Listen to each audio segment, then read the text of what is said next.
కన్యరాశి వారికి ఏడాది తర్వాత రవి భగవానుడు ధనుసు రాశిలో సంచారం చేయనప్పుడు అర్ధాష్టమ సంచార స్థితి జరిగినప్పుడు ఎలాంటి ఫలితాలు ఉంటాయో ఎలాంటి ప్రమాదాలు ఉంటాయో ఈ వీడియోలో సవివరంగా సంపూర్ణంగా తెలుసుకుందాం.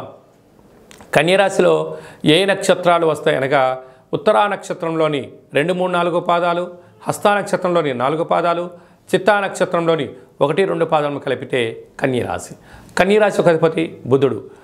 ఈ రాశి వారికి రవి భగవానుడు ఏడాది తర్వాత ఇక్కడ సంచారం చేయనప్పుడు వాహన ప్రమాదాలు పొంచి ఉన్నాయి.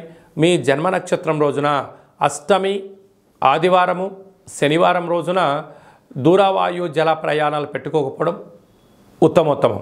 ముఖ్యమైనటువంటి కార్యక్రమాల్లో వాయిదా వేసుకోవడం మంచిది కూడా. అంటే ఆవేశానికి వెళ్ళడం, అనర్థాలకు దారితీయడం, చిన్న చిన్న విషయాలకు తగాదాలకు వెళ్ళడం, పోలీస్ స్టేషన్లు, గొడవలు, యంత్ర ఆయుధ ప్రమాదాలు పొంచి ఉన్నాయి.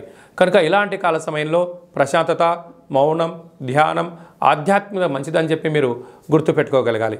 ప్రధానంగా వంటలు వండేటువంటి వారు, వ్యవసాయ సోదరీమణులు, గృహ భవనాల కార్యక్రమాలు, స్వయం వృత్తులు, వ్యాపార రంగంలో ఉండబడిన వారు ఎన్నో జాగ్రత్తలు అవసరం అని చెప్పి జ్యోతిర్విజ్ఞానం తెలియజేస్తుంది.